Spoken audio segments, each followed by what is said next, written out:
اپنی بارگاہ سے مجھے ایک سلطان نصیر دے دے، ایک غیبی مدد دے دے، میں رسول اللہ کی مدد بن کے اس دنیا میں آیا۔ میں وہ ہوں کہ جب رسول اللہ نے مجھے جہاں کہیں پکارا میں مدد کے لیے پہنچ گیا۔ میں وہ ہوں کہ جب رسول اللہ اپنی آخری ہتھیار کے طور پر کسی جنگ میں کسی کو استعمال کرنا چاہتے تھے تو میں علی بن ابی طالب رسول اللہ کا آخری ہتھیار بن کے جاتا تھا۔ میں وہ ہوں کہ ماں کے شکموں میں کسی بچے کا ایمان اس وقت تک کامل نہیں ہوتا جب تک وہ مجھ پر ایمان نہ لے آئے۔ میں وہ علی ہوں کہ جو آنے والی نسلوں تک کو دیکھ کر حملہ کرتا ہے کہ ان کی نسلوں میں کوئی مومن تو آنے والا نہیں ہے۔ میں وہ علی ہوں کہ جسے خدا نے ہر کتاب میں، ہر مذہب میں، ہر مسلک میں، ہر زبان میں، ہر طریقے سے اللہ نے میرا تذکرہ کیا ہے۔ میں وہ علی ہوں۔ بہت طویل خطبہ، انشاءاللہ کبھی موقع ملے گا تو آپ کو آئندہ اس کے اوپر مزید گفتگو سننے کو ملے گی انشاءاللہ۔ اس کے بعد مولا نے اپنے القابات کس کس زبان میں مولا کو کس کس طریقے سے یاد کیا گیا، یہ ایک بہت تفصیل طلب موضوع ہے جو آگے چلتا چلا جاتا ہے، چلتا چلا جاتا ہے۔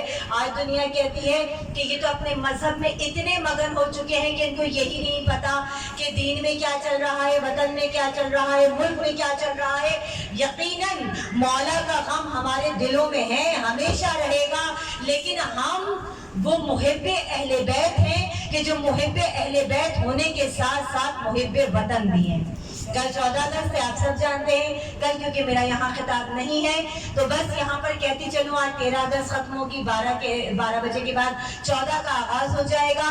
تو ہم کیونکہ علی کے ماننے والے ہیں، ابو تراب کے ماننے والے ہیں۔ آپ میں سے کتنے لوگ ہیں جو کہتے ہیں ابو تراب کے ماننے والے ہیں سب؟ بلند آواز سے جواب چاہیے مجھے، ہیں سب ابو تراب کے ماننے والے؟ ابو تراب مولا کا لقب، اور اس کی معنی کیا ہے؟ مٹی کا باپ۔ وطن کو ہم کیا کہتے ہیں؟ پاکستان ہماری کیا ہے؟ دھرتی ماں ہے، یہی کہتے ہیں نا، ہماری مٹی ہے، ہماری ماں ہے۔ تو ماں کے ساتھ کبھی کوئی غدار ہو سکتا ہے؟ کم از کم علی کا ماننے والا تو کبھی نہیں ہو سکتا۔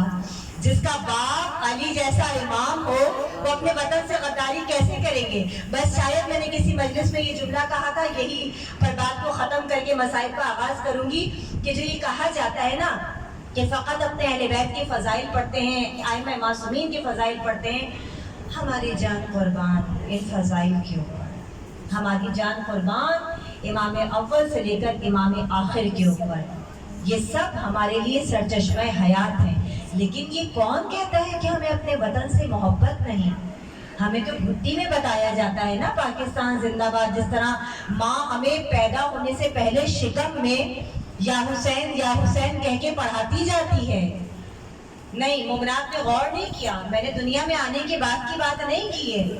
میں نے کہا کہ مائیں تو اپنے شکموں میں، جب بچہ شکم مادر میں ہوتا ہے، ماں مجلسوں میں جاتی ہے اور بچہ ماں کے شکم میں ذکر حسین سن رہا ہے، ماں کو روتا ہوا دیکھ رہا ہے، نعرے حیدری لگا رہا ہے، تو یہ تو ہم کہہ ہی نہیں سکتے، یہ تو ہماری روح میں، ہمارے جسم کی تکمیل میں یہ نام شامل ہے۔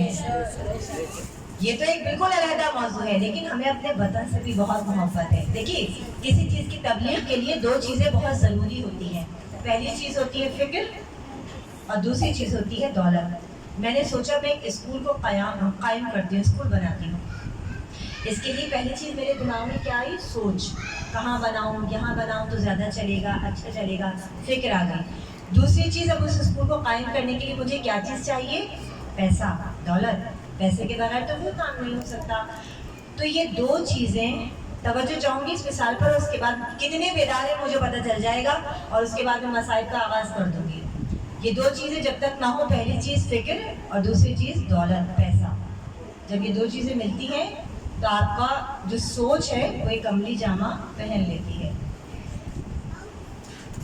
اسلام کی فکر دی گئی شعب ابو طالب میں، جب محصور کیا گیا تھا نا، سب کو پتہ ہے نا تمام واقعات، میں اس بحث میں نہیں جانا چاہ رہی۔ فکر دی گئی تھی شعب ابی طالب میں، اور دولت دی تھی اسلام کو جناب خدیجۃ الکبریٰ نے، ملکۃ العرب بی تھی۔ اگر آپ لوگوں نے میرے اسٹارٹ کے کچھ کلپس دیکھے ہوں یوٹیوب چینل پر، تو میں نے جناب خدیجہ کی ایک میں نے چینل کے اوپر لائیو وہ اپنا سیشن لیا تھا اور اسی سیشن کو میں نے اپنے چینل کے اوپر ڈالا تھا اور مجھے اس سے بڑے میسیجز آئے تھے کہ جناب خدیجہ کی ذات کو ایسے کسی نے بہترین طریقے سے کبھی ڈسکرائب نہیں کیا جیسے آپ نے ان کی پرسنالٹی کو ہمارے سامنے بتایا. لوگ بس یہی جانتے بیوی تھی رسول اللہ کی, لیکن کتنے احسانات ہیں جناب خدیجہ کے اس اسلام کے اوپر کوئی نہیں جانتا. تو یہ ایک الگ موضوع ہے, میں اس کو نہیں بتانا چاہتی.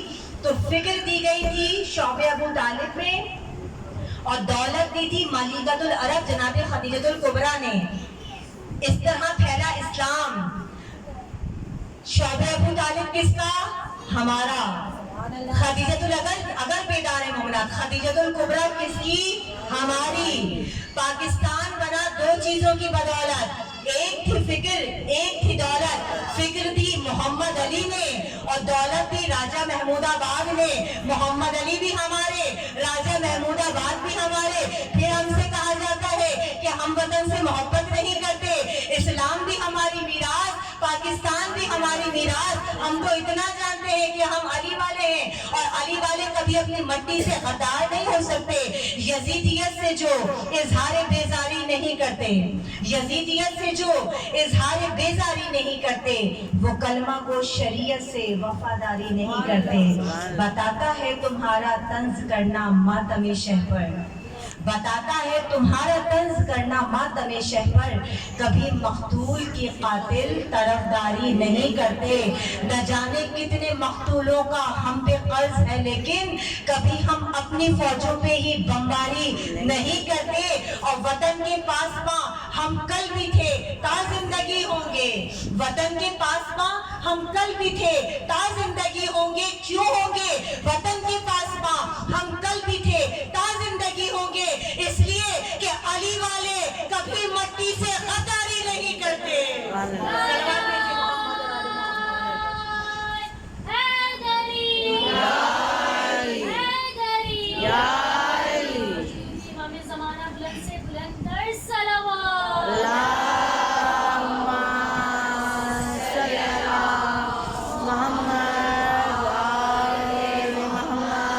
بچپن سے سنتے آئے ہیں پاکستان کا مطلب کیا, لا الہ الا اللہ. چشتی اجمیری کہہ گئے حقا کے بنا لا الہ است حسین.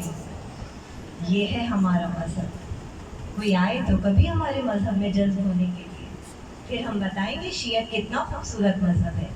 اس سے حسین مذہب, اس سے حسین مسلک تو کوئی ہو ہی نہیں سکتا. آئے تو کوئی دعوت دیتے ہیں ہم تو خود. کل کا جملہ ہر حر کے لیے راستہ کھلا ہے. آئیے بیٹھیے سیکھیے کہ یہاں پہ فقط اور فقط تبرہ نہیں کیا جاتا, یہاں پر فضائل اہل بیت بیان کیے جاتے ہیں. یہاں لوگوں کو دعوت دی جاتی ہے, دین حق کی دعوت, جو واقعتاً حق کا مذہب ہے. اور حق کہاں ہے سب جانتے ہیں. العلی مع الحق والحق مع العلی, العلی مع القرآن والقرآن مع العلی. علی حق کے ساتھ ہے, حق علی کے ساتھ ہے, علی قرآن کے ساتھ ہے, قرآن علی کے ساتھ ہے. بس اتنا سا فارمولا سمجھ جائیے, زندگی آسان ہو جائے گی آپ کی. کیوں اتنی بحثوں میں پڑے رہتے ہیں؟ اگر فلسفہ حیات سمجھنا ہے تو اس فارمولے کو سمجھ لیجیے, العلی مع الحق والحق مع العلی. اگر چاہتے ہیں کہ حق کی زندگی گزارے تو علی کے دامن سے متمسک ہو جائیے, اہل بیت کے دامن سے متمسک ہو جائیے. دنیا میں بھی کامیاب, آخرت میں بھی کامیاب. انشاءاللہ کامیابیاں ہر قدم پہ آپ کے قدم چومتی رہے گی. حاشیہ حیدر کرار, یقیناً ہم وہ خوش قسمت ترین قوم کہ جو اپنے مولا کے فضائل اپنے دل میں لے کر بیٹھے ہیں. ہم چاہتے ہیں کوئی ہم سے پوچھے تو, سوال تو کرے, پھر ہم بتائیں ہمارے اہل بیت ہیں کیا. پھر ہم بتائیں جو دنیا کہتی ہے نا, میں نے کہا نا کہ دامن وقت اتنی گنجائش نہیں ہوتی کہنے کے لیے, بہت باتیں ہوتی ہیں.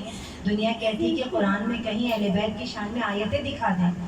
میں آپ کو ثابت کر کے دکھاؤں گی, بتاؤں گی, کیونکہ یہ بحث ابھی کل بھی میں الفاتحہ مجلس جب پڑھنے گئی ہوں تو 2-3 بچیاں میرے پاس آئیں کہ کالج میں یہ بڑا مسئلہ چل رہا ہے. وہ کہتی ہیں کہ تم لوگوں کا قرآن الگ ہے, قرآن میں کوئی ایک آیت بھی اہل بیت کی شان میں نہیں ہے. اتفاق کی بات ہے کہ کہ پرسوں میں نے پوری اسی موضوع پر مجلس پڑھی ہے کہ آدھا قرآن مدح علی ابن ابی طالب میں نازل ہوا ہے. اتفاق کی بات ہے کہ پرسوں ہی میں نے اس موضوع پر مجلس پڑھی ہے, وہاں بہت تفصیلاً کبھی موقع ملا تو انشاءاللہ آپ کی نالج کے لیے بھی ضرور بتاؤں گی. بس یہ گھرانہ جو فضیلتوں کا گھرانہ ہے, جتنے اس گھرانے کے فضائل ہیں نا اتنے ہی اس گھرانے کے مصائب بھی ہیں, بلکہ اس سے کہیں زیادہ مصائب ہیں. آج ہم پر ایک چھوٹی سی مصیبت آ جائے, پریشانی آ جائے تو ہم اللہ سے شکوہ کرتے ہیں, پروردگارہ ہم پہ ہی یہ مشکل کیوں, ہم پہ ہی یہ پریشانی کیوں. نہیں, اللہ اپنے خاص بندوں کو منتخب کرتا ہے آزمائشوں کے لیے. اور یاد رکھیے گا کہ 40 دن تک اگر کسی پر کوئی پریشانی نہ آئے تو اس کے مومن ہونے میں شک کیجیے گا, اور جب کوئی پریشانی آئے تو خدا کی بارگاہ میں کہا کیجیے شکر الحمدللہ, پروردگار تیرا شکر ہے کہ تو نے ہمیں اس آزمائش کے لیے منتخب کیا. اس لیے کہ جتنی آزمائشیں کربلا والوں پر گزری ہیں اتنی تاریخ انسانیت میں ہمیں کہیں نہیں ملتی. کربلا کا آغاز تو بہت پہلے سے ہو چکا تھا, 2 محرم سے کربلا کا آغاز نہیں ہوا. کربلا کا آغاز تو رسول اللہ کی رحلت کے بعد سے ہی ہو چکا تھا, کہ جب رسول اللہ نے یہ وعدہ لیا تھا مولا کائنات سے, علی میرے بعد کبھی تلوار مت اٹھائیے گا. مولا کائنات نے وعدہ کیا, اپنی نظروں کے سامنے خاتون جنت کے پہلو پر جلتا ہوا دروازہ گرتا دیکھا, مگر علی خاموش رہے. کیوں؟ کیونکہ رسول اللہ سے عہد لیا تھا, وعدہ کیا تھا کہ آپ کے بعد کبھی تلوار نہیں اٹھاؤں گا. یہ کربلا کے اسٹیپس ہیں, زینے ہیں. یہ رسول اللہ کی وفات پہلا زینہ, شہزادی کونین کی شہادت دوسرا زینہ, مولا کائنات کی شہادت تیسرا زینہ. یہ پے در پے شہادتیں کربلا کو تیار کر رہی ہیں. یہ کربلا کہاں جا کر مکمل ہوتی ہے؟ حسن کی صلح میں یوں کربلا جلوہ دکھاتی ہے, حدیبیہ میں جیسے فتح مکہ مسکراتی ہے. علی کی خاموشی, زہرا کی حسرت, صلح شبر کی, یہ وہ اجزاء ہیں جن سے کربلا ترتیب پاتی ہے. بن گئی کربلا حسین کے لیے, بن گئی کربلا کربلا والوں کے لیے. آج 4 محرم الحرام ہو گئی. آج ہم نے اس فرش ازا پر ایک اجڑی ہوئی ماں کو اس کی اجڑی ہوئی گود کا پرسہ دینا ہے. یہ وہ شہزادے ہیں کہ حمید ابن مسلم کہتا ہے کہ جب کٹے ہوئے سر شہداء کو واپس ملے تھے نا, جب یہ قافلہ رہا ہوا تھا ایک مدت قید میں رہنے کے بعد, اور شہداء کے سر آئے تھے, ہر بیوی اپنے اپنے پیارے کے سر کے لیے اپنی گود کو پھیلا کر بیٹھ گئی تھی. شہزادی ام کلثوم نے اپنی ایبا کا دامن پھیلایا تھا اور قمر بنی ہاشم کا سر اپنی گود میں لیا تھا. اے میرے بھائی, آپ میری طرف سے میدان قتال میں گئے تھے. ام لیلہ نے اپنی باہوں کو پھیلایا تھا. اکبر, تیرے سہرے کا بڑا ارمان تھا بیٹا. بیوہ حسن نے اپنی جھولی کو پھیلایا. اے قاسم, تیرا لاشا تو ایسے ٹکڑوں میں بٹ کے آیا کہ ماں رونے کے لیے تیرے ایک ایک عضو کو تلاش کر رہی تھی. جب گٹھڑی میں تیرا لاشا آیا تو ماں سمجھی کہ قاسم تیری بری آ گئی. ایک کوکھ جلی ماں جلے ہوئے جھولے کی لکڑیاں اپنے ساتھ لیے بیٹھی ہے. کبھی گنجے شہیدان کی جانب رخ کر کے کہتی ہے اصغر, ماں کی گود ویران ہو گئی بیٹا. کبھی زندان شام کا رخ کرتی ہے سکینہ, اب اصغر کو جھولا کون جھلائے گا بیٹا. ہر بیوی اپنے اپنے پیارے کا سر اپنی گود میں لیے بیٹھی ہے. فقط 2 سر ایسے ہیں کہ جن کا لینے والا کوئی نہیں. اولاد والی ماؤں, آج ایسا فرصہ دینا ہے اس ماں کو کہ آپ کی آواز کربلائے معلیٰ تک جائے. خدا ہم سب کو کربلائے معلیٰ کی زیارت نصیب فرمائے. آج ایسا فرصہ دیجیے گا کہ آپ کے گریے کی صدا اس کو جلی ماں تک پہنچے کہ جس نے اپنی نسل کو ختم کر دیا دین اسلام کی بقا کے لیے. حمید کہتا ہے 2 سر ایسے جن کا لینے والا کوئی نہیں تھا. ایک مرتبہ شام کی عورتوں نے سوال کیا, اے بیویوں, کیا کربلا کربلا میں ان بچوں کی ماں بھی مر گئی، کوئی ان بچوں کا لینے والا نہیں، ان کا پرسہ لینے والا کوئی نہیں، ان سروں کا لینے والا کوئی نہیں۔ حضرات امام زینب نے سنا، ایک مرتبہ طرف کر کہتی ہے، اے شام کی عورتوں، ارے زینب کس کس کا ماتم کرے؟ اپنی گود کے پالے علی اکبر کا ماتم کرے یا اپنی ماں جائے حسین کا ماتم کرے؟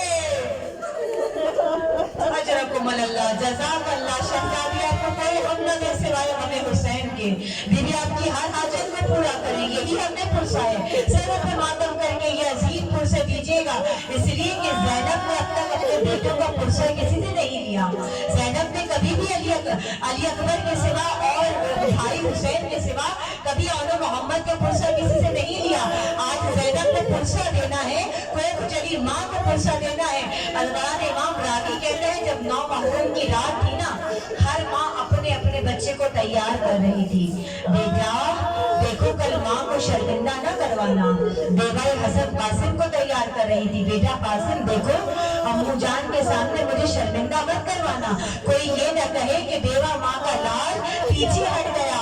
کوئی اپنے 18 برس کے کریئر جوان کو تیار کر رہی ہے، ہر بیوی اپنے اپنے طریقے سے اپنے بچے کو آمادہ جنگ کر رہی ہے، یہاں تک کہ صبح کا تارا نمودار ہوا، اذان علی اکبر سے کربلا کا آغاز ہو گیا۔ حضرات امام پانی نہ تھا، خاکی کربلا سے اکبر نے تیمم کیا، ہاتھوں کو بلند کر کے کہا اللہ اکبر۔ ادھر خیمے میں زینب نے سر پہ قرآن رکھا، پروردگارا اکبر کی بھی خیر، اللہ اکبر کی بھی خیر، اور میں کہوں گی شہزادی زینب دل بھر کے اکبر کی آواز کو سن لیجئے، آج کے بعد نہ علی اکبر ہوں گے نہ اذان علی اکبر آپ کو سنائی دے گی۔ اجرکم اللہ، جزاک اللہ۔ مولا کا ایک ایک ناصر جا رہا ہے، مولا اس کو لاشا خیمے میں لے کر آ رہے ہیں۔ خدا زینب نے اولو محمد کو بلایا، کہا ہے اولو محمد کیا ماں کو شرمندہ کرواؤ گے؟ بیٹا کہا ماں ہم کیا کریں، صبح سے کئی مرتبہ ماموں کی خدمت میں جا چکے ہیں، ماموں ہمیں اس دن غور نہیں دے رہے۔ الوان امام بس ایک مرتبہ شہزادی نے دونوں بچوں کے ہاتھ تھامے بھائی کے خیمے میں آئی، جیسے ہی خیمے میں آئی نا، حسین نے زینب کا چہرہ دیکھتے ہی کہا زینب زینب، حسین کی غربت تو دیکھو، گودوں کے پالے مرنے کی اجازت مانگ رہے ہیں۔